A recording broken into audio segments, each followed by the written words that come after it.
사랑이 참 많으신 우리 아버지 하나님 감사 또 감사드립니다. 저희들 부족한 거 하나님 다 알고 계신 줄 믿습니다. 오늘 진행되는 강의 속에서 하나님께서 우리의 영혼을 만져주시고 다시 한번 하나님 때문에 힘을 얻는 귀한 시간들 되게 도와주시옵소서. 지금은 길이 보이지 않고 또 어떻게 해야 내가 변할까 그런 생각들이 많이 들어오겠지만 그러나 시간이 흐름에 따라서 하나님께서 그 하나하나가 가르침 하나하나가 하나님 말씀 하나하나가 내 삶 속에서 하나하나가 실제화가 되어짐으로 말미암아 어느새 나는 변해 있을 것을 믿습니다. 하나님 소망을 가지고 희망을 가지고 달려나갈 수 있도록 우리 주님 축복하여 주시옵소서. 하나님은 우리의 영혼을 보고 계시는 줄로 믿습니다. 영혼이 하나님으로 풍부하고 또 그 영혼이 성장하고 성숙하여 하나님 앞에 섰을 때 책망 많이 받지 않는 영혼들로 설 수 있도록 우리 주님 축복하여 주시옵소서. 하나님 또 우리의 영혼들을 하나님께서는 우리의 영혼을 또 성장시키기 위하여 환경에서 문제와 사건과 사람들로 인하여 우리가 찢기고 당하고 또 우리 스스로의 자아의 모습 때문에 아직도 삶과 불화하고 하나님과 불화하는 그 모든 것 속에서도 하나님의 크신 뜻이 있으셔서 우리를 만들어 나가는 줄로 믿사오니 우리를 하나님께 맡겨드릴 수 있도록 우리 주님 축복하여 주시옵소서. 하나님 우리가 만들어지기를 원합니다 라고 하는 그 마음의 자세부터가 되어 있게 하여 주시옵소서. 우리 하나님께서 오늘도 아버지 하나님 2시간을 통하여 충분히 우리 영혼들을 먹이실 것을 믿사옵고 이 모든 말씀 우리 주 예수 그리스도를 이름 받들어 기도드렸사옵나이다. 아멘. 우리 이번 주가 출애굽기 마지막 강의가 되도록 하겠습니다. 우리 성경 하나 읽어보도록 하겠습니다. 성경부터 읽는데 출애굽기 12장 그 전체를 한번 읽어보도록 하겠습니다. 출애굽기 12장입니다.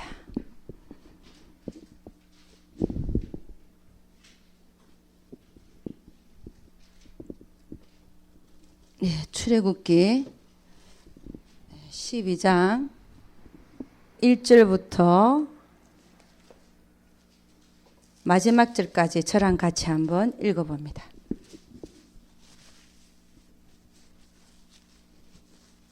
다 같이 시작. 여호와께서 애굽 땅에서 모세와 아론에게 일러 가라사대 이달로 너에게 달의 시작 곧 해의 첫 달이 되게 하고 너희는 이스라엘 회중에게 고하여 이르라. 이달 열흘에 너희 매인 어린 양을 취할지니 각 가족대로 그 식구를 위하여 어린 양을 취하되 그 어린 양에 대하여 식구가 너무 적으면 그 집의 이웃과 함께 인수를 따라서 하나를 취하며 각 사람의 식량을 따라서 너희 어린 양을 계산할 것이며 너희 어린 양은 허먹고 1년 된 수컷으로 하되 양이나 염소 중에서 취하고 이달 14일까지 간직하였다가 해질 때 이스라엘 회중이 그 양을 잡고 그 피로 양을 먹을 집 문 좌우 설주의 임방에 바르고 그 밤에 그 고기를 불에 구워 무교병과 썬나물과 아울러 먹되 난로나 물에 삶아서나 먹지 말고 그 머리와 정강이와 내장을 다 불에 구워 먹고 아침까지 남겨두지 말며 아침까지 남은 것은 곧 소화하라. 너희는 그것을 이렇게 먹을지니 허리에 띠를 띠고 발에 신을 신고 손에 지팡이를 잡고 급히 먹으라. 이것이 여호와의 유월절이니라. 내가 그 밤에 애굽 땅에 두루다니며 사람과 짐승을 물어나고 애굽 나라 가운데 처음 난 것을 다 치고 애굽의 모든 신에게 벌을 내리리라. 나는 여호와로라. 내가 애굽 땅을 칠 때에 그 피가 너희의 거하는 집에 있어서 너희를 위하여 표적이 될지라. 내가 피를 볼 때에 너희를 넘어가리니 재앙이 너에게 내려 멸하지 아니하리라. 너희는 이 날을 기념하여 여호와의 절기를 삼아 영원한 규례로 대대에 지킬지니라.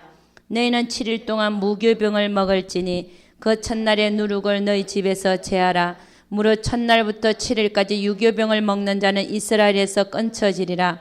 너희에게는 첫날은 성회요 제7일에도 성회가 되리니 이 두 날에는 아무 일도 하지 말고 각인의 식물만 너희가 갖출 것이니라. 너희는 무교절을 지키라. 이날에 내가 너희 군대를 애굽 땅에서 인도하여 내었음이니라. 그러므로 너희가 영원한 규례를 삼아 이 날을 대대로 지킬지니라.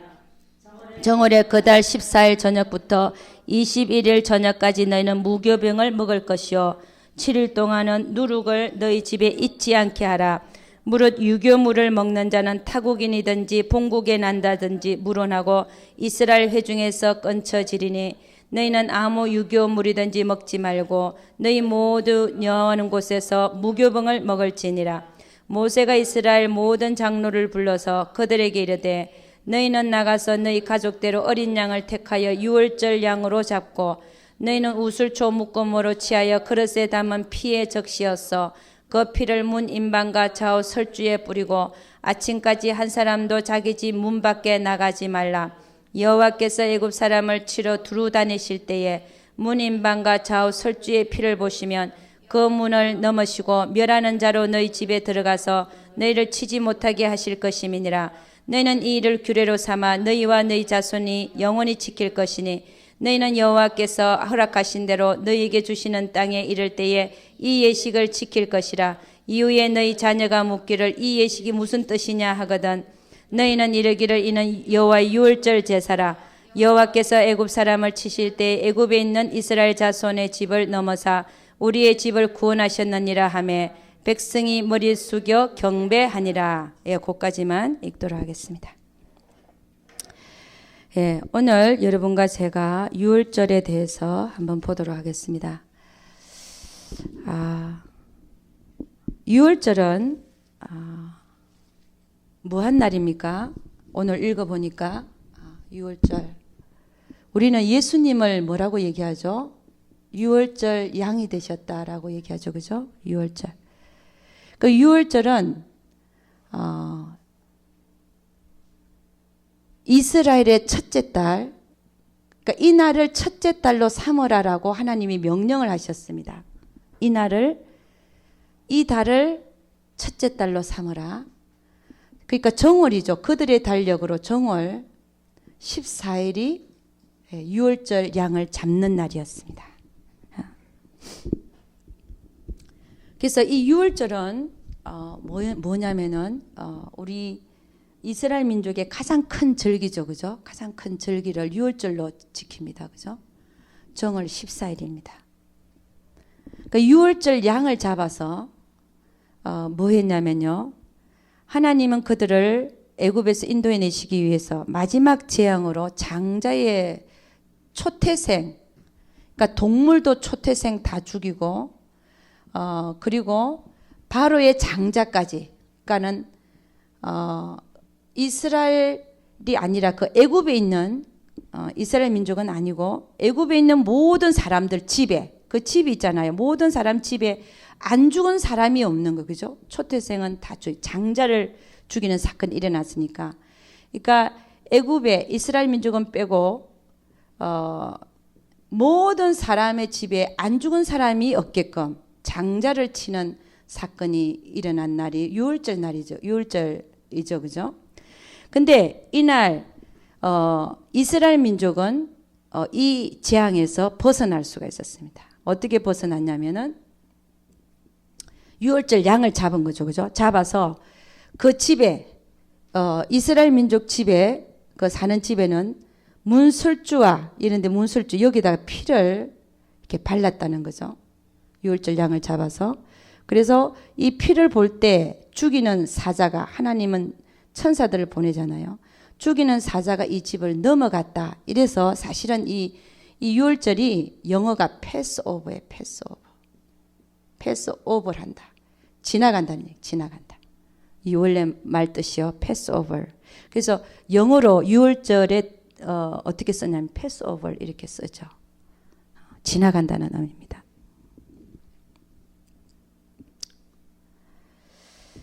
그러면 이 유월절이 우리에게 주는 의미는 무엇인가 하는 것입니다. 그죠? 유월절 날 그 양의 피, 그죠? 수양, 그것도 흠이 없는 1년 된 흠 없는 수양을 잡으라 그랬죠. 그죠? 예수님은 흠이 없습니다. 그죠? 그리고 33살에 양의 나이가 1년이지만 주님은 젊은 나이에 수양으로서 이게 다 이렇게 예수님을 예표하는 것이다. 그리고 그 피를 보면 죽음의 사자가 그냥 지나간다. 그래서 우리는 이 유월절을 예수님으로 보고 있죠. 그죠? 그러니까 구약에 나타나는 모든 역사가 장차 오실 것을 예표하는 모형이다라고 얘기하잖아요. 그러면 이 유월절이 우리에게 의미하는 바는 뭐냐 이겁니다. 우리에게 의미하는 바는 뭐냐? 우리에게 의미하는 바는 뭐냐면 우리는 예수를 믿고 나면 나는 죽고 내 안에 예수가 사는 이런 역사가 새롭게 시작됐다는 것을 의미하고 있다는 것입니다.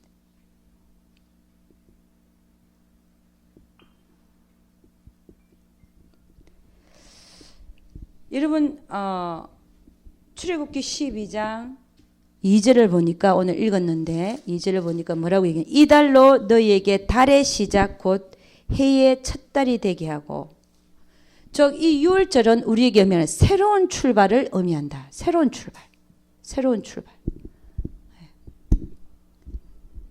새로운 출발을 의미하고 있다는 것입니다. 여러분 우리는 이 새로운 출발이 예수 믿고 나서 분명히 하나님은 우리에게 새로운 출발을 하라고 하시고 또 새로운 출발을 우리가 해야 되는데 그죠? 그러니까 여러분 우리는 우리가 깨달아야 될 건 뭐냐면 나는 육체가 아니다. 나는 육신이 아니라 나는 참 영이다라는 사실을 깨닫고 새로운 출발을 해야 되는 그런 의미를 갖고 있더라는 것입니다. 나는 예수로 인하여 사는 생명이 되어졌고 이제는 그 생명을 받아서 또 그 생명이 내 안에 있어서 생명으로 사는 자로 새로운 출발을 하는 그런 의미를 갖고 있더라는 것입니다. 여러분 우리는 그러잖아요. 기도를 얼마나 많이 하고 기도 많이 해야 됩니다. 내가 얼마나 많이 하고 그 다음에 내가 봉사를 예를 들어서 얼마나 많이 하고 이런 걸 우리 자랑하잖아요. 근데 하나님은 뭐를 중요시 여기냐면 내가 얼마나 많이 기도한 거 그게 문제가 아니고 내가 얼마나 많이 봉사했나 이게 문제가 아니라 하나님은 뭐로 했는가 뭐로 했는가를 주로 보시더라고요. 이게 무슨 말이에요? 뭐로 했나? 나로 했나? 주님으로 했나? 이걸 보시더라는 거예요. 우리는 양을 따지고 얼마나 많이 하는가에 대해서 우리는 그렇게 하죠. 그죠? 저는 오늘도 아침에 어떤 아주 큰 교회 목사님이에요. 말하면 누구나 다 아는 목사님이에요. 그 목사님이 이제 어디 딴 타주에 가서 집회를 하셨나 봐. 하셨는데 뭐라고 얘기하냐면은 나는 거기에 가서 집회를 할 때 시장도 왔고 자기 집회에 또 여러 명의 목회자들이나 뭐 누구나 다 왔고 그러니까는 근데 그 속에서 제가 느낀 게 뭐냐면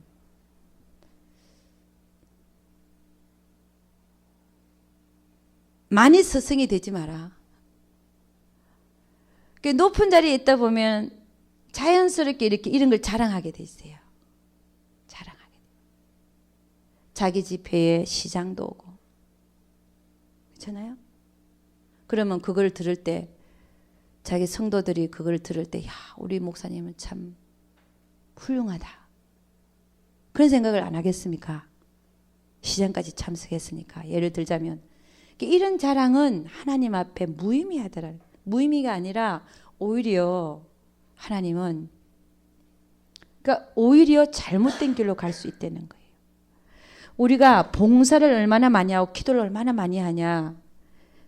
그게 나를 위해서 봉사하고 이런 게 아니라 하나님 뭐로 했나를 볼 내가 육신으로 했는가 영으로 했는가 이걸 본다는 거죠. 우리의 새로운 출발은 뭐냐면 예수 믿고의 새로운 출발은 뭐냐면 나는 영이라는 사실입니다. 영이라는 사실. 영으로 할 때 모든 것이 생명으로 나타난다는 것이 생명으로. 그러니까 6월절의 우리에게 의미는 우리는 이전 것은 지나가고 나는 새 것이 되었도다. 이런 의미라는 것입니다. 할렐루야. 여러분, 육신으로 사는 삶이 다 사망이라잖아요. 육신으로 사는 삶이. 육신으로 사는 삶이 다 사망이다. 그러면 영으로 사는 삶이 다 생명인데 생명은 누구라는 겁니까? 예수 그리스도. 예수 그리스도가 없는 삶은 다 사망이라는 거예요. 예수가 없는 생각.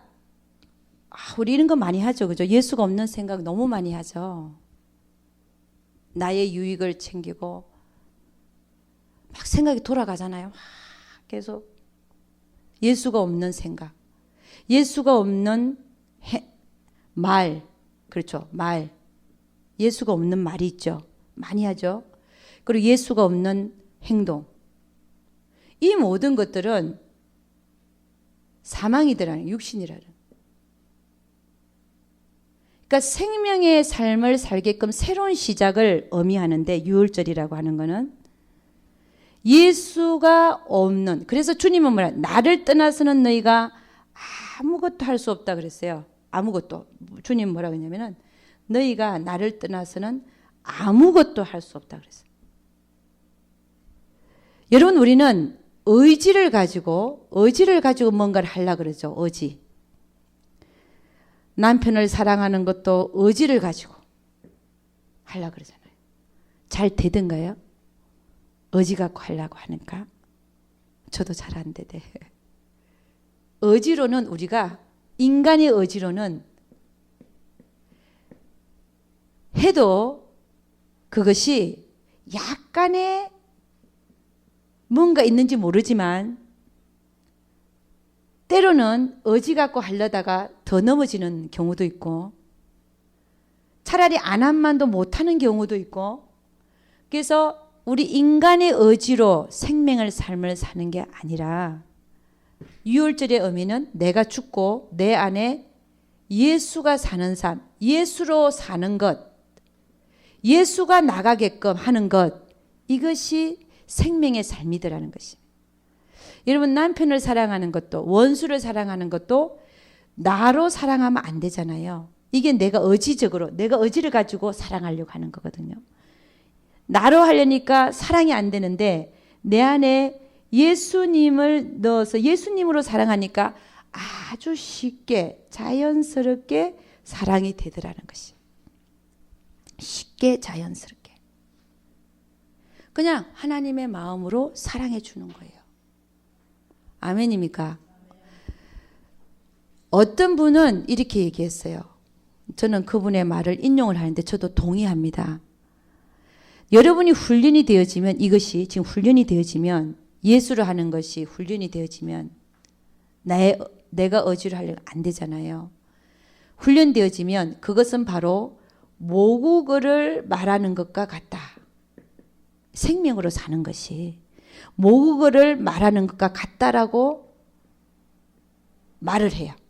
근데 이 말에 저는 전적으로 동의가 지금 되어집니다. 이게 뭐냐? 여러분 한국말을 할 때 생각할 필요가 있어요 없어요? 없잖아요. 이게 모국어거든요. 그러면 이제 영어를 잘하는 사람은 빼놓고 영어로 얘기하려고 할 때 여러분 어때요? 좀 생각해야 되잖아. 엄청 해야 돼. 어렵잖아요. 그죠? 그러니까 영어를 지금 여러분은 영어로 산다는 것이 예수로 한다는 것이 영어로 얘기하는 것처럼 시간이 걸릴 수 있어요. 그럼 이게 무슨 말이냐? 영어로 얘기하려면 시간 오래 좀 걸리잖아요. 그러면 지금 여러분의 단계, 예를 들어서 내가 영어로 살려고 하는 거하고 예수로 사는 게 영어로 사는 건데 이것이 영어를 말하는 것과 같이 어려울 수가 있는 거예요. 지금 현재는. 그러나 정말 내가 숙달되어지고 영어를요. 계속 하다 보면 어떻게 되겠어요? 모국어를 말하는 것처럼 쉽게 된다는 거예요. 아멘입니까? 그럼 이게 무슨 얘기냐? 처음에 여러분이 영어로 살려면은 영이 뭔지, 육신이 뭔지 그것부터 알아야 될 거 아니에요? 이거부터 또 순간적으로 구분해야 돼, 구분. 내 생각이 하나님으로 온 건지, 내 생각인지, 사단이 준 건지 이것도 구분해야 될 거 아니에요? 그러니까 그 구분하는 시간이 있고, 아, 그래, 맞아. 내가 동의를 해야지 또 동의. 아, 그래, 맞아. 영에 따라서 살아야 되는 동의도 필요하고, 처음에 구분하고, 동의하고, 그 다음에 쫓아야 되잖아요. 몸에 안 가려면 쫓아야 되잖아. 또 이것도 시간이 걸려요. 응? 쫓는다. 이것도 다른 문제죠. 그죠? 동의했는데도 불구하고 안 쫓는 사람이 있어요. 응? 몸이 안 가. 동의까지는 했는데. 그래, 그렇게 살아야 돼. 그러면서 딴짓하고 살아. 이런 과정들이, 그죠? 다 이렇게 과정이 있잖아요. 이 과정이 훈련이 되지만 나중에는 정말 영어를 말하는 게 아니라 한국어를 말하는 것처럼 쉽게 돼버린다니까. 생명으로 사는 것이. 여러분 이런 단계까지 오기를 원치 않습니까? 여러분 우리가 가야 될 곳이 여기예요. 모국어를 말하는 것처럼 내 안에서 다툼이 없이 생명으로 그냥 나가는 거예요. 생명으로 그냥 나가는 거. 자연스럽게. 이런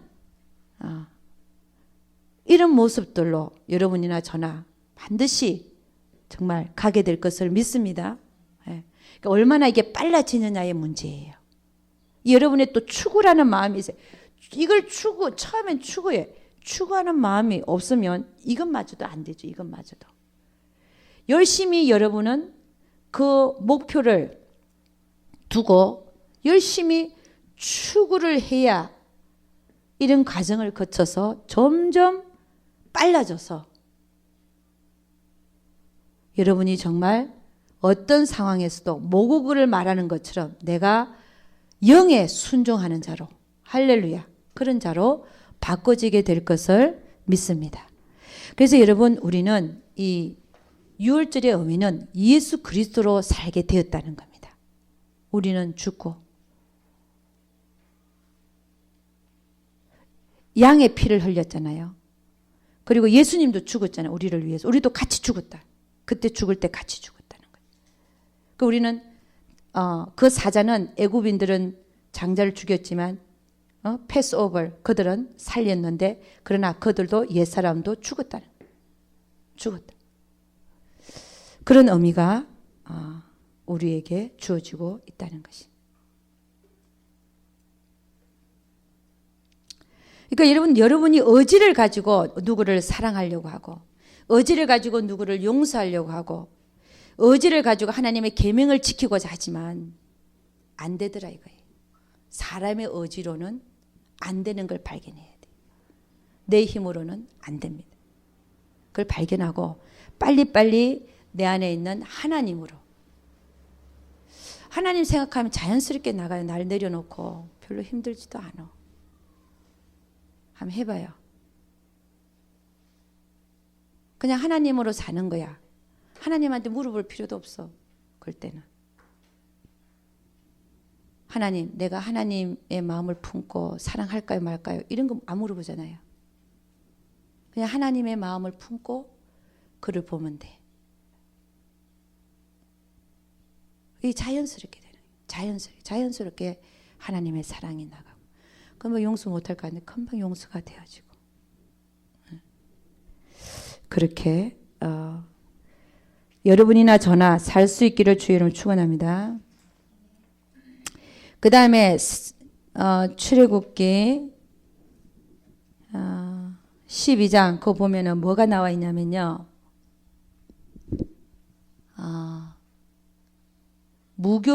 무교병과 썬나물을 먹어라. 8절 돼 있죠. 그죠?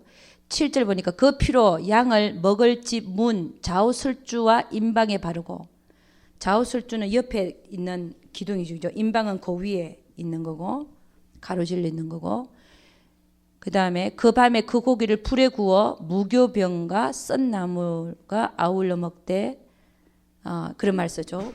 아이고. 무교병을 먹는다. 여러분, 이 무교병은 뭘 의미하냐면은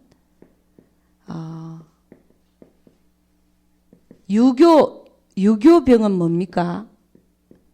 이스트가 들어간 거죠. 곰팡이가 들어가서 확 불려버린 거죠. 그죠? 근데 무교병은 이스트가 없는,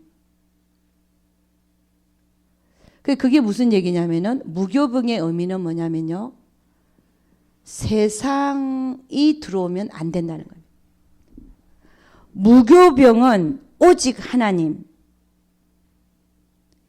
내가 오직 내 안에, 내 마음 안에, 내 속에 오직 하나님만 계셔야지 그 안에 세상이 들어오면 안 된다는 의미를 갖고 있습니다. 여러분, 그래서 모세가 바로에게 뭐라고 해요? 우리는 3일 길을 떠나서 저 광야로 들어가서 하나님께 희생을 드리겠다 그랬어요. 그러니까 세상과 섞이지 않는, 세상을 내 마음에 두지 않는. 여러분, 오늘 우리 같이 읽었지만 유교병을 먹는 자는 이스라엘 민족에게서 끊쳐지리라.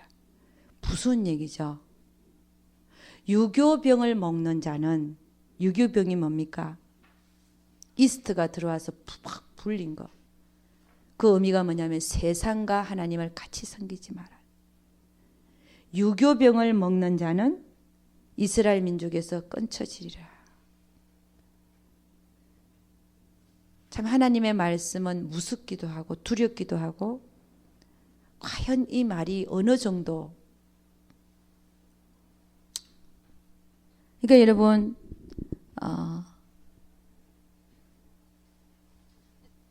우리 마음 안에는 하나님만 계셔야 된다는 거예요. 하나님만.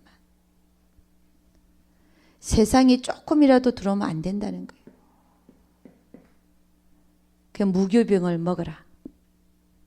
그리고 썬나물 있죠. 썬나물. 썬나물은 의미는 뭐냐면 고난을 의미하죠. 그죠? 고난. 근데 이 고난은 어떤 고난이냐? 주님이 가신 그 길. 예. 주님이 가신 그 길이죠. 그죠? 그게 고난의 길이었습니다. 고난의 길. 그 주님이 받으신 그 고난을 우리도 받아야 된다는 의미를 갖고 있다는 것입니다. 사도 바울이 그랬잖아요. 예수 그리스도의 그 남은 고난을 내 몸에 채우노라. 그러니까 여러분, 예수 그리스도를 진짜로 섬기는 자는 고난을 받게 돼 있다는 거예요. 그 고난을 받아야 주님이 들어가신 그 영광에 함께 들어간다 그러잖아요. 나는 예수 믿고 고난 안 받고 편하게 살고 행복하게 살고 물질적으로 잘 살고 아들, 딸 잘 되고 이런 게 아니라는 겁니다. 주님이 가신 그 고난의 길을 우리도 받아야 된다는 걸 의미하고 있다는 것입니다. 할렐루야. 어떤 젊은 목사님이 이런 얘기를 했어요. 저는 그 부분을 참 영적인 면에서 좋아합니다. 젊은 분이세요. 그분이 어떤 말을 했냐면 이런 말을 했어. 이 세상에 사는 삶은 짧은 세상이래. 그 짧은 세상, 고생 좀 하지 뭐. 고난 좀 받지 뭐. 살아봤자 앞으로 20년, 30년 더 살 건데 내가 고난 당해봤자 20년, 30년 더 고난 당하겠어요? 이러더라. 근데 여러분, 고난하면 싫잖아요. 그렇죠? 싫죠? 근데 우리가 영광에 들어가기 위해서는 이 고난이 있어야 된다는 거예요. 고난이 있어야 주님이 들어가신 그 영광에 함께 들어간다는 거예요. 나에게 고난이 없다. 주를 섬긴 데서 나에게 고난이 전혀 없다. 그럼 그만큼 영광도 없다는 거예요. 그러니까 여러분 잘 생각하십시오.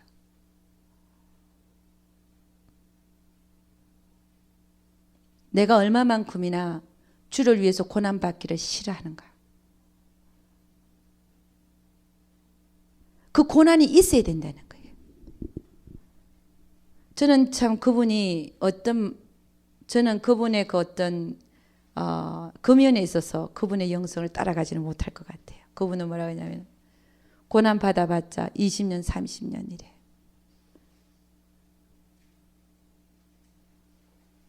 참 감사한 말이죠. 감사한 말. 그러니까 우리는 너무 고난받지 않으려고 하는 거, 그거. 우리 예수 믿으면 다 잘 된다 생각하고 말이야. 잘 되는 것만 생각하고. 이런 게 아니라 주님 때문에 받는, 주님이 가신 그 길 때문에 받는 고난이 있어야 영광도 함께 받는다는 거예요. 썬나물의 의미가, 그런 의미가 있다는 것이. 그래서 여러분 6월절의 의미는 뭐냐? 첫째는 나는 죽고 그리스도로 산다. 그런 의미가 있습니다. 이게 우리가 영성을 하는 본질이죠. 본질. 그죠? 나는 죽고 그리스도로 산다. 두 번째, 6월절의 의미는 무교병을 먹으라 그랬으니까 세상이 나에게 들어오지 못하게. 그 다음에 세 번째는 그리스도의 고난에 참여하는 의미가 있다는 것입니다. 할렐루야. 그 다음에요. 출애굽기 12장 11절 한번 봅니다. 11절. 너희는 그것을 이렇게 먹을지니 허리에 띠를 띠고 발에 신을 신고 그 다음에 손에 지팡이를 잡고 급히 먹어라. 이것이 여호와의 유월절이니라 그랬죠. 그죠? 그러니까 8절부터 보면 뭘 먹냐면은 그 밤에 그 고기를 불에 구워 고기와 무교병과 썬나물을 같이 먹는데 어떻게 먹냐면은 허리에 띠를 띠고 발에 신을 신고 손에 지팡이를 잡고 급히 먹어라. 왜 이런 말씀을 주셨는가? 허리에 띠를 띠고 신발 신고 어디 가려고 하는 모양이잖아요. 손에 지팡이를 잡고 급히 먹고 급히 가는 이런 현상을 보여주고 있습니다. 그러니까 왜 그렇게 했냐? 이거는 또 우리에게 무슨 의미를 갖고 있는가 하는 것이. 여러분 이거는 우리 인생이 나그네 인생인 것을 얘기하고 있다는 겁니다. 우리 인생은 나그네 인생이다. 곧 떠날 인생이라는 거죠. 나그네 인생이다. 근데 우리는 분명히 나그네 인생인데 나그네인 걸 알았으면 좀 싸우지 말라는 거죠. 나그네다. 우리는 결국 여기서 나그네 인생을 살고 가는데 제발 싸우지 말고 좀 살아라는 거예요. 나그네 인생. 우리는 곧 간다는 거죠. 그죠? 우리 곧 간다는 거 생각하면 뭘 그렇게 싸울 게 있습니까? 우리가 사는 자체가 나그네인데 그런 생각이 안 드나요, 여러분? 저는 그러니까 곧 끝난다는 거예요. 이 생은 곧 끝난다는 거야. 이 생은 곧 끝난다. 여러분이 원하든 원치 않든 끝납니다.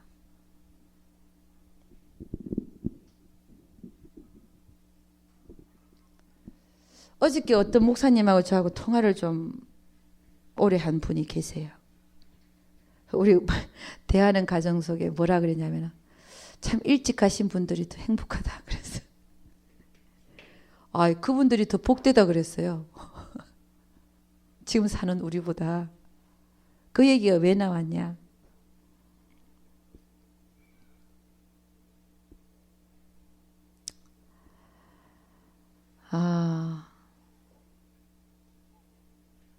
여러분 우리는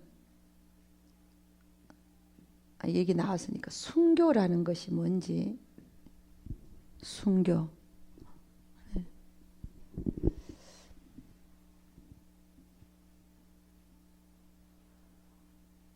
우리가 만일에 순교할 수 있다면 참 그거는 복된 일일 것입니다. 순교한 자는 주의 말씀과 그분 때문에 목배임을 받은 자들은 다 천년왕국에 들어가는 상이 제일 크죠. 그죠? 하늘나라에서. 제일 큰 상이 순교상이죠. 아유 목사님 나는 지금 이 세상에 살면서 육신이 뭔지 영이 뭔지 그것도 헷갈리는데 순교 얘기를 또 합니까? 그래서 내가 그랬어요. 목사님 그래서 영성이 필요합니다. 왜냐? 이 영성 훈련을 왜 받느냐면 우리가 하나님의 뜻대로 살기 위해서 받고 있거든요. 하나님 뜻. 영성 훈련 받는 이유가 하나님의 뜻에 내가 목숨 걸기 위해서 받고 있습니다. 그렇지 않습니까? 네. 그러면 정말 영성 훈련을 통해서 하나님 뜻에 나는 목숨 걸겠다라고 되어진 자는 순교할 수 있어요. 아멘. 그냥 생짜배기로 순교해라. 잘 안 될 수 있습니다. 그러나 훈련을 거쳐서 영이 뭔지 육신이 뭔지 알아서 뭐가 정말 참된 것인지를 알아서 하나님의 뜻에 목숨을 걸게 되는 자로 변하면 순교할 수 있어요. 아멘입니까? 네. 그래서 이 시대에 저는 그랬습니다. 영성훈련이 절대적으로 필요하다. 왜? 순교자들 나와야 되니까. 물론 우리가 사는 시대가 이 세상의 종말일지 아닐지는 아무도 모릅니다. 그러나 준비시키는 의미에서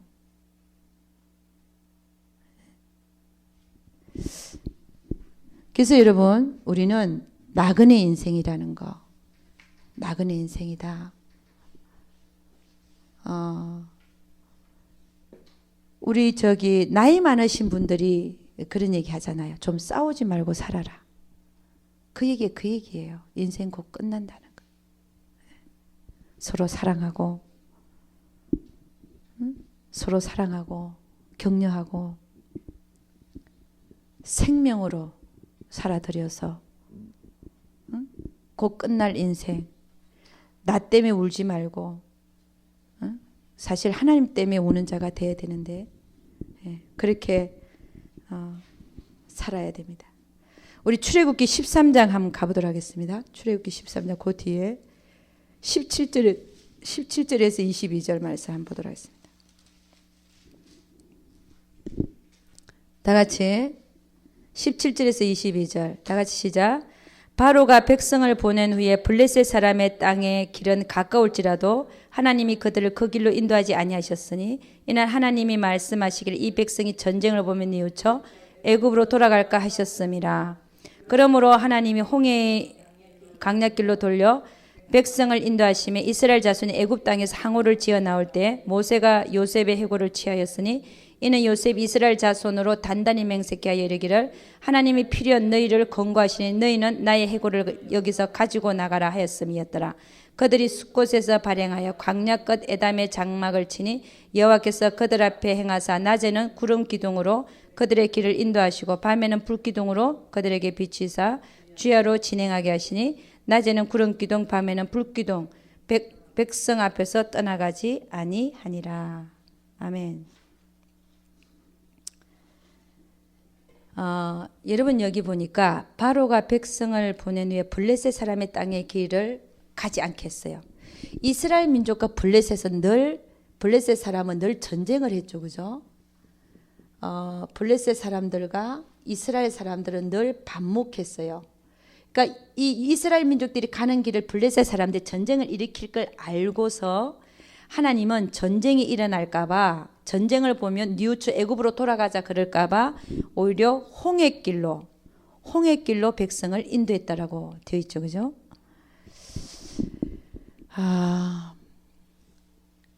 여러분 여기서 이제 나오는 인물이 요셉이지 않습니까?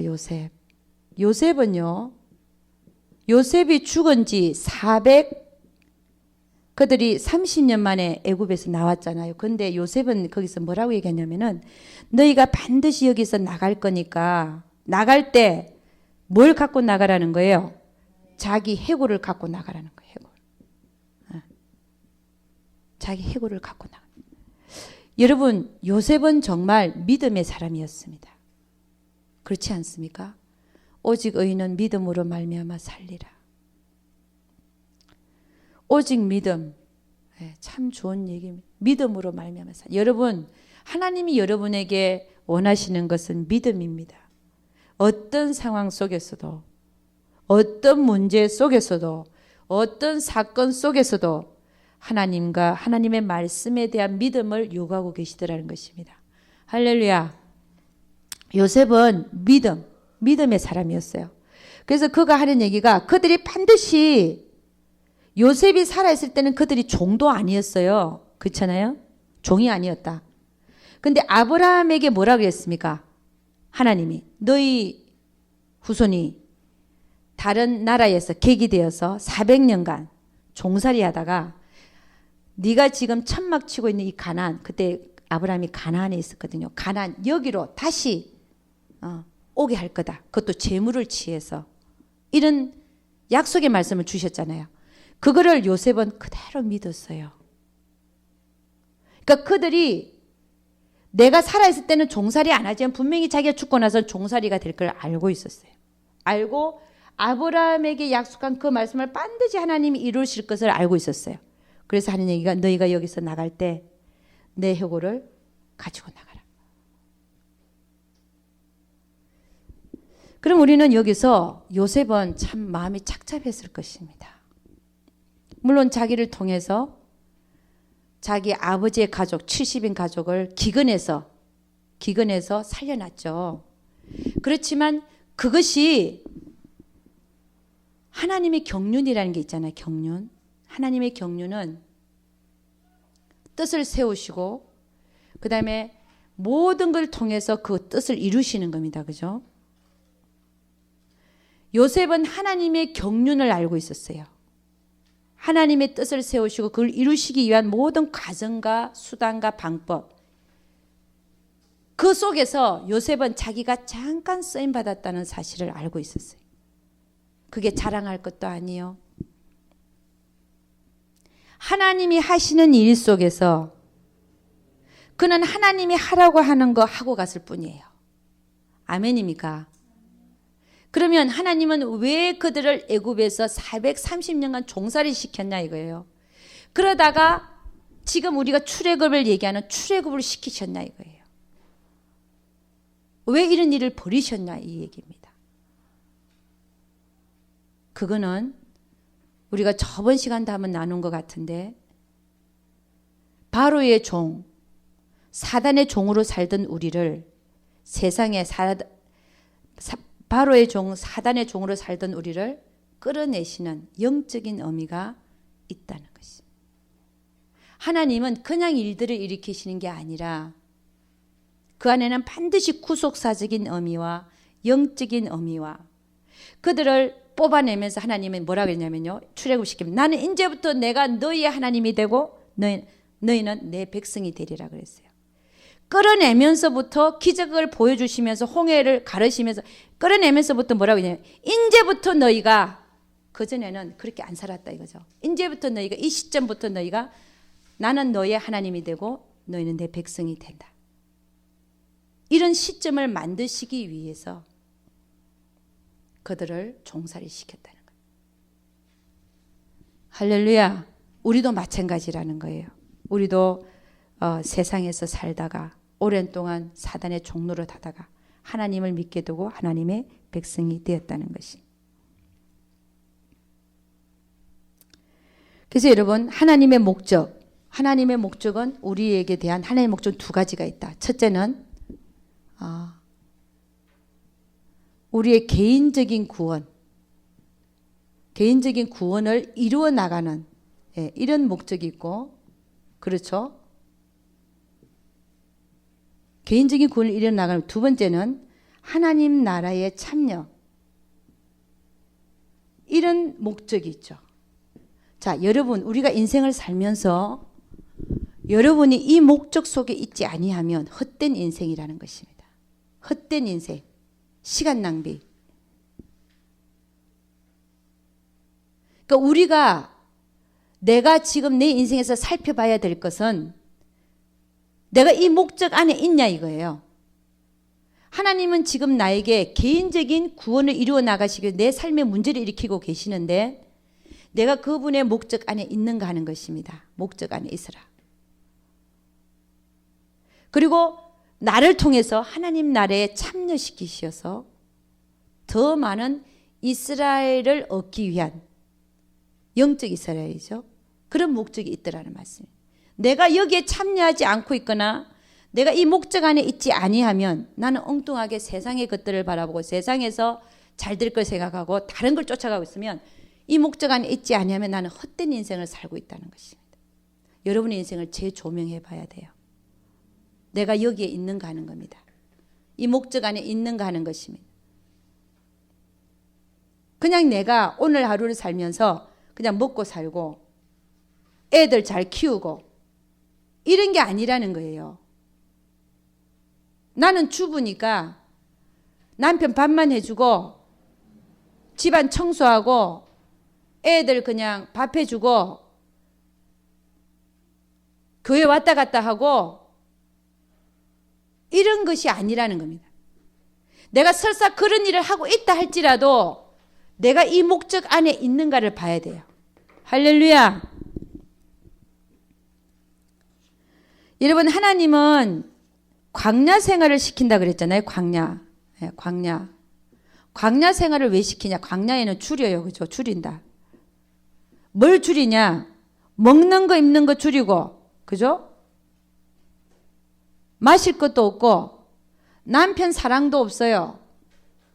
왜 그럴까요? 왜 그럴까? 이 광야에는. 왜 줄이게 하실까? 너는 이런 걸로 사는 존재가 아니라는 거예요. 떡으로 사는 존재도 아니고 남편 사랑으로 사는 존재도 아니고 오직 하나님으로 사는 존재라는 걸 알게 하기 위해서 그렇다는 거예요. 할렐루야. 하나님으로 사는 존재라는 걸 우리에게 철저히 가르쳐 주기 위해서 남편도 우리를 사랑하지 않고 이기적이고 먹는 것도 입는 것도 헐벗고 그렇게 하시는 이유가 하나님 다 하실 수 있는데 왜 안 하시냐 이거예요.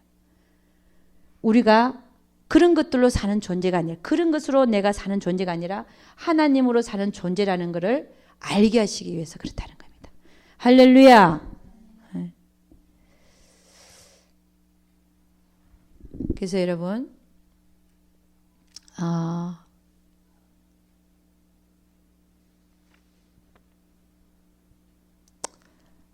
저는 부부가 왜 같이 사냐 한번 생각해 봤어요. 물론 부부에 대해서 다 강의하고 그러는데 결국은 하나님 뜻을 이루어드리기 위해서 같이 살고 있는 줄 믿습니다. 그 속에서 내가 만들어지고 이 목적 안에 있는 거잖아요. 이 목적 안에 내가 거기서 만들어지고 그 다음에 동시에 또 하나님 나라에 참여되고 나는 하나님으로 사는 존재라는 것을 배워가면서 할렐루야. 그럼 이게 내 삶은 정말 나를 만들어주는 축복된 장소라는 거예요. 삶이 있기 때문에 나는 하나님을 알아나가고 삶이 있기 때문에 내가 만들어지고 그러니까 이 삶이 주어진 삶이 하나님의 축복이라는 거예요.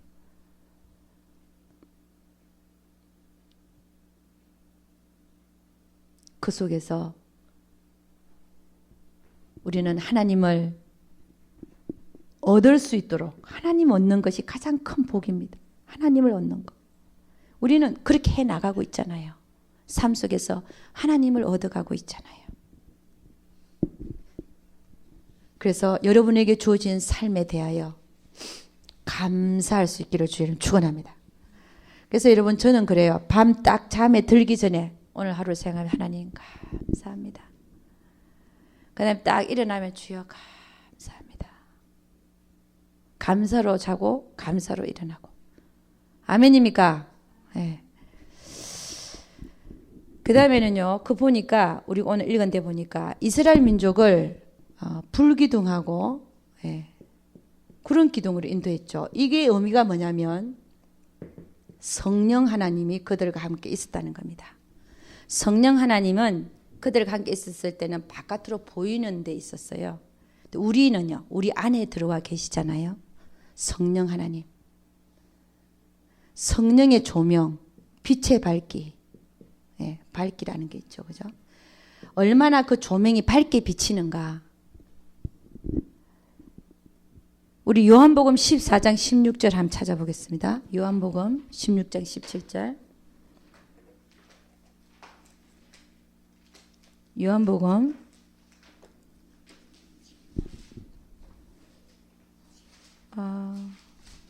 14장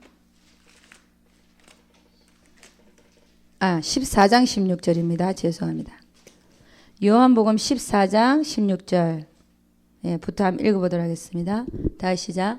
내가 아버지께 구하겠으니 그가 또 다른 보혜사를 너에게 주사 영원토록 너희와 함께 계시리니 저는 진리의 영이라. 세상은 능히 저를 받지 못하니 이는 저를 보지도 못하고 알지도 못합니다. 그러나 너희는 저를 아나니 저는 너희와 함께 거하시며 또 너희 속에 계시겠습니다. 할렐루야. 이 성령님은 진리의 영으로서 진리의 영, 우리를 진리 가운데로 인도하시는 영입니다. 그분이 어디 계시냐? 우리 안에도 있고 우리 안에도 있고 내 안에도 있고 그리고 우리와 함께 계신다는 거죠. 그죠? 여러분은 얼마나 성령의 그 지도와 인도함을 받고 사는지 잘 모르겠습니다. 이스라엘 민족은 불기둥과 구름 기둥으로 인도함을 받았어요. 이 성령의 의미죠. 그러면 지금까지 나는 살아온 게 성령의 인도함을 받아서 살아왔나 하는 겁니다. 나는 지금까지 살아온 게 성령의 인도함을 받고 살아왔는가. 그분은 내 안에 계신다 그러는데 나는 얼마나 그분의 인도함을 받고 사는가? 아니면 내 안에 계신 그분을 내가 얼마나 인지하고 사는가? 인지의 문제. 응? 내가 왜 그분을 잘 인지하지 못하는가? 그분은 분명히 내 안에 계시고 일하고 계시는데 내 영혼 안에서 일하고 계세요. 그분은 계시고 일하고 계신다. 이 두 가지죠. 계시고 일하고 계신다. 그럼에도 불구하고 나는 왜 그를 잘 인지하지 못하는가 하는 겁니다. 그게 왜 그러냐? 그 이유는요. 내가 육신을 쫓고 살고 있어서 그렇습니다. 육신을 쫓고 산다.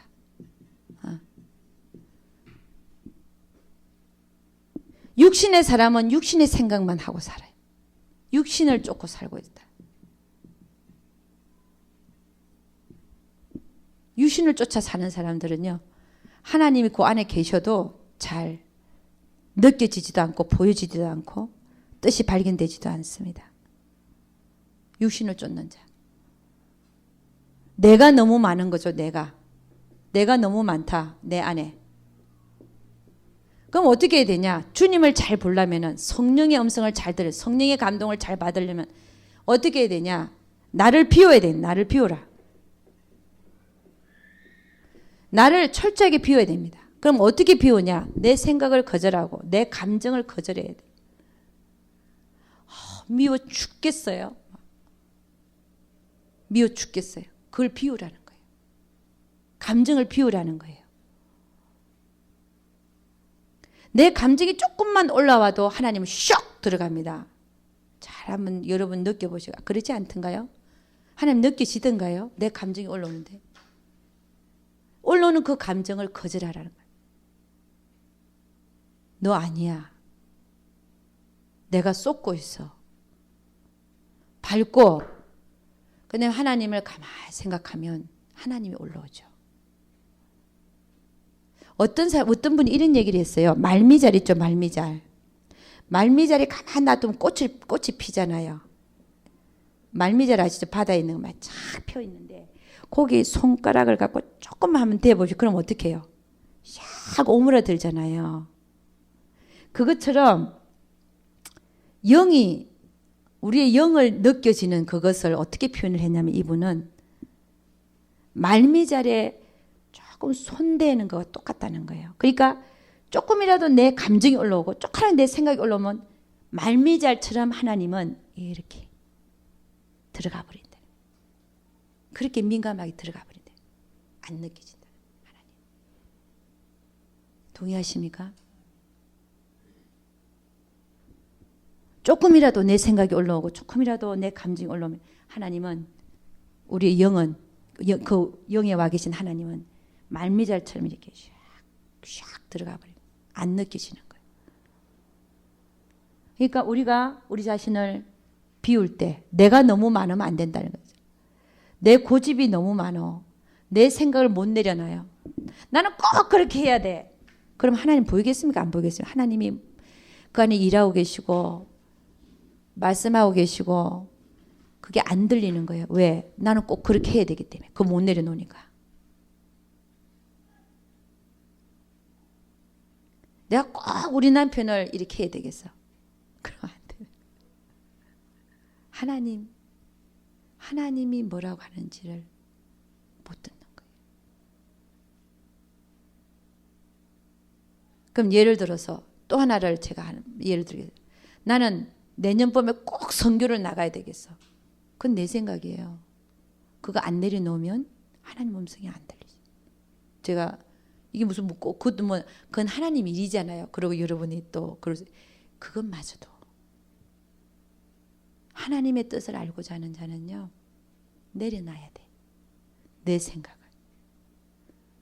자기 생각에 이렇게 하는 게 더 옳을 것 같아. 하나님 앞에. 아니요. 그거 내려놔야 돼. 그건 내 생각이에요. 하나님은 뭐예요? 때가 있고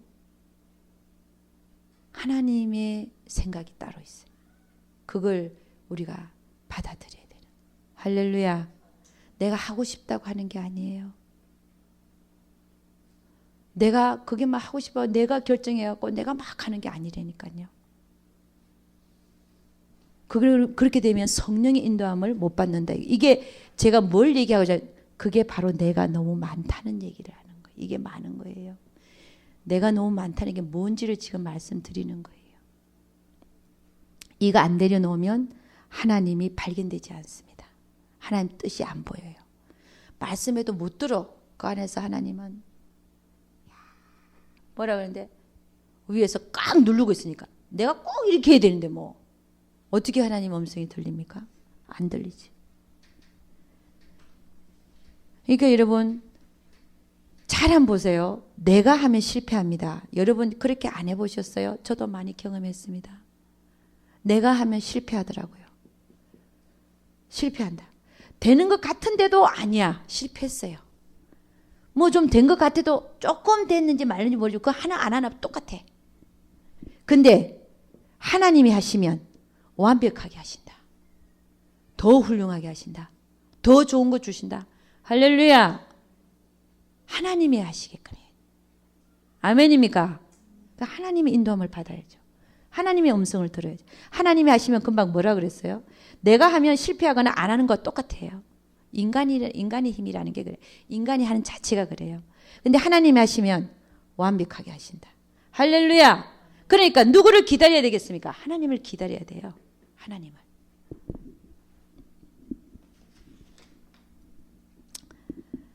자, 가장 중요한 게 마지막으로 남았습니다.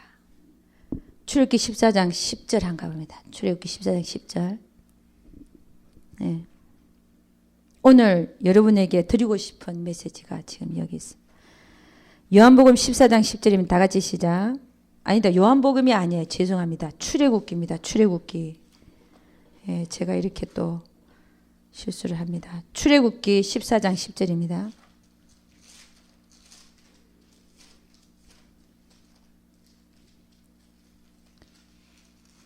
이게 글씨가 잘 안 보이니까 글씨가 너무 작아요. 이게 출애굽기 14장 10절 다 같이 한번 읽어보겠습니다. 다 같이 시작.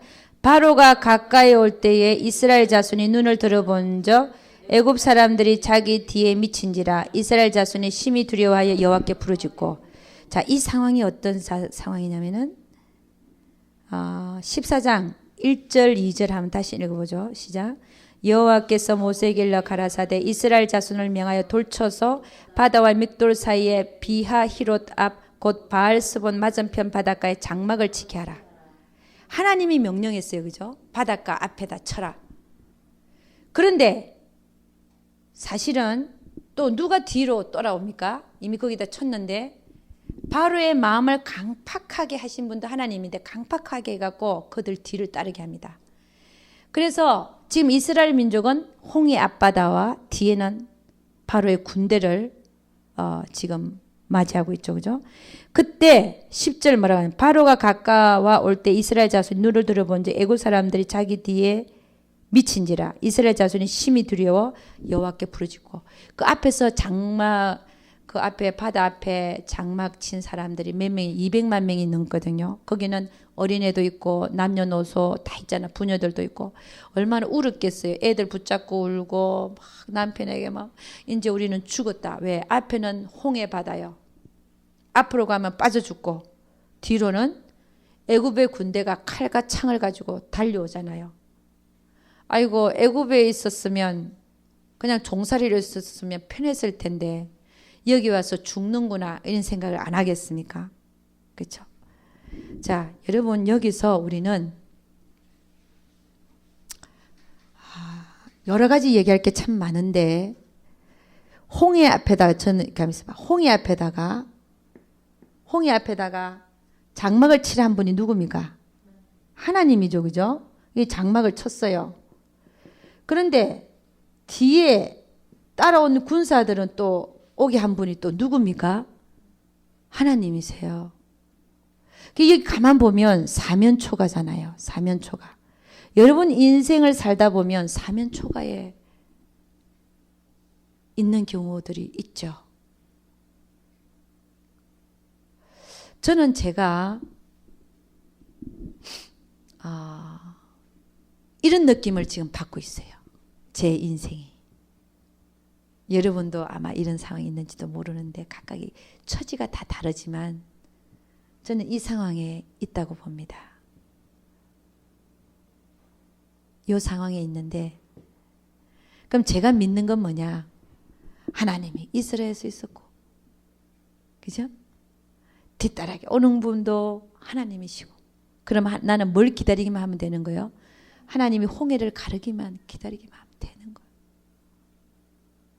할렐루야. 하나님은 다 하실 수 있는 분이에요. 나는 뭐냐? 순종만 하면 되는 거예요. 순종.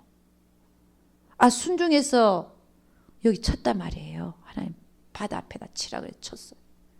쳤는데 아이고 사면초가가 돼버렸네. 이것도 하나님 하시는 거거든요. 예를 들어서 여러분을 죽이려고 누가 온다. 그것도 하나님이 하게 하시는 거예요. 그럼 나는 치라 그래서 있었는데 이거 하게 하시는 분도 하나님이셔. 그럼 나는 어떻게 해야 돼요? 하나님이 홍해 가를 것만 하나님만 바라보고만 있으면 돼. 하나님 하실 것이다 안 하실 것이다. 반드시 하십니다. 그 믿음을 보시는 거예요. 네가 나를 믿을래? 상황을 볼래? 이런 얘기죠. 지금 우리 이스라엘 민족을 보면요. 여기 이스라엘 민족 여기 있잖아. 200만 명. 200만 명. 이 200만 명은 뭘 보고 있냐면은 홍해와 그 사람들 눈에 보이는 거는 홍해와 바로의 군대입니다. 그죠? 그러니까 어떻게 해요? 울 수밖에 없는 거야. 이 절망하죠. 이 상황 속에. 홍해와 바로의 군대 사이에서 이스라엘 200만 명은 절망하고 있습니다. 왜 우리를 여기로 끌어냈냐? 모세를 원망하고 하나님을 원망하고. 근데 모세는요. 모세는 뭐라 그런지 아세요? 모세는 뭐라 그러냐면은 한번 봅시다. 11절 그러니까 14장 그 11절부터 14절까지 한번 읽어보겠습니다. 다 같이 시작. 그들이 또 모세에게 이르되 애굽에 매장지가 없으므로 당신이 우리를 이끌어내어 이 광야에서 죽게 하느뇨. 어찌하여 당신이 우리를 애굽에서 이끌어내 이같이 우리에게 하느뇨. 우리가 애굽에서 당신에게 고한 말이 이것이 아니뇨. 이러기를 우리를 버려두라. 우리가 애굽 사람을 섬길 것이라 하지 아니하더니요. 애굽 사람을 섬기는 것이 광야에서 죽는 것보다 낫겠노라. 13절. 모세가 백성에게 이르되 너희는 두려워 말고 가만히 있어서 여호와께서 오늘날 너희를 위하여 행하시는 구원을 보라. 너희가 오늘 본 애굽 사람을 또 다시는 영원히 보지 못하리라. 여호와께서 너희를 위하여 싸우시리니 너희는 가만히 있을지니라. 할렐루야. 그러니까 여러분, 이런 상황 속에서 우리가 해야 될 게 뭐라는 겁니까? 가만히 있어서 누구만을 바라봐야 된다네요. 하나님만을 바라봐야 된다는 거예요. 아멘. 그런 자가 승리한다는 겁니다. 여러분, 200만 명의 이 사람들이 하나님을 원망하고 불평했지만 하나님은 모세를 보고 역사하신 거예요. 믿음을 보시고. 그럼 이런 상황 속에서 두 가지 종류의 사람이 있죠. 그죠? 육신적인 사람. 내가 육신적인 사람인가 영적인 사람인가를 어떻게 알 수 있느냐? 내가 영적인 사람이냐 육신적인 사람이냐? 육신적인 사람은 지금 나에게 당장 다가온 환경, 문제 이런 것들에 의해서 금방금방 넘어져요. 믿음은 금방 어디 갔는지 없어져 버리는 그런 자가 육신적인 사람이에요. 그럼 영적인 사람은 아무리 환경에서 나를 죽일 것 같고 아무리 환경이 그 환경이 아무리 문제와 사건이 터져서 해도 영적인 사람은 거기에 대해서 요동치 않고 오히려 하나님으로 앞에 가서 하나님 앞에 앉는 자. 그런 자가 영적인 사람이라는 거예요. 영적인 사람은 뭐냐? 앞에 누가 와서 죽든 누가 나를 와서 죽이려 하든 누가 뭐라 그러든 아무 상관이 없는 거예요. 없고 영적인 사람 오로지 뭐야? 하나님만 바라보는 자. 아멘입니까? 너희는 가만히 있어서 하나님께서 오늘날 너에게 하는 구원을 바라볼지니라. 할렐루야. 그 믿음을 하나님께 드리라는 겁니다. 여기서 우리가 중요한 건 뭐냐면 두 마음을 품지 마라. 두 마음 안 품게. 하나님 전적으로 내가 하나님만을 믿습니다. 할렐루야. 그래서 여러분 하나님은 내가 어떤 이런 사면초가 같은 상황에 있다. 그럴 때 우리는 어떻게 해야 되냐? 문제와 사건 앞에 앉아 있으면 안 됩니다. 이건 이제 육신적인 사람이 하는 거예요. 문제와 사건 앞에 앉아 있으면요. 절망이에요. 절망입니다. 소망이 없습니다. 그러나 우리가 여기서 눈을 떼야 돼. 눈을 떼라. 육신적인 사람이 이것만 보고 앉아 있어요. 그러니까 사람 탓하고 환경 탓하고 막 무슨 탓을 하죠. 그러나 여기서 눈을 떼고 우리는 어디로 가야 되는가? 하나님께 눈을 고정시켜야 돼. 아멘입니까? 하나님께 눈을 고정시키고 그분이 하실 것을 기대하면서 그분을 기다려야 된단 말이에요. 그럴 때 반드시 승리합니다. 할렐루야. 해본 경험입니다. 옛날에도 해봤고 지금도 하고 있고 그래서 몇 번 당하고 나면 이제는 하나님만 바라보면 승리하지 딱 하나님 앞에 앉아 있는 거예요. 문제의 사건에는 눈을 띄셔야 돼요. 할렐루야. 네. 그래서 여러분 우리는 이스라엘의 대다수의 민족과 같은 이런 육신적인 사람이 아니라 어떤 상황 속에서도 하나님이 하실 것을 기대하는 여러분과 제가 될 수 있기를 주 이름으로 축원합니다. 특히 사면초가에 있을 때 할렐루야. 하나님이 홍해를 가르시는 역사가 여러분에게 반드시 일어날 것을 믿습니다. 기도하겠습니다. 하나님 참으로 감사와 찬양을 드립니다. 저희들은 하나님의 말씀을 먹지 아니하면 하나님이 성경에서 뭐라고 말씀하고 계시는가를 먹지 아니하면 결코 오늘 하루도 제대로 살 수 없는 존재들입니다. 주님 우리 모두를 불쌍히 여기시고 정말 문제와 사건에 의하여 휩쓸려져서 거기 금방금방 넘어가는 그런 자들이 아니라 정말 그것이 아니라 눈에 보이는 것들에 의하여 넘어지는 자들이 아니라 하나님 때문에 살고 하나님으로 달려가는 그래서 하나님이 하실 것을 기대하며 하나님을 기다리며 하나님을 믿어드리는 우리 모두 되게 도와주시옵소서. 사탄 마귀는 우르렁거리며 산길자를 찾는다 했습니다. 그래서 문제와 사건을 일으켜서 절망케 하고 낭만케 하는 게 사단과 악한 영들이 하는 짓들입니다. 주님 거기에 넘어가지 않게 하소서. 하나님만을 바라보는 우리 모두 되게 도와주시옵소서. 우리 하나님께 함께해 주실 것을 믿사옵고 이 모든 말씀 우리 주 예수 그리스도를 받들어 기도드려서나이다.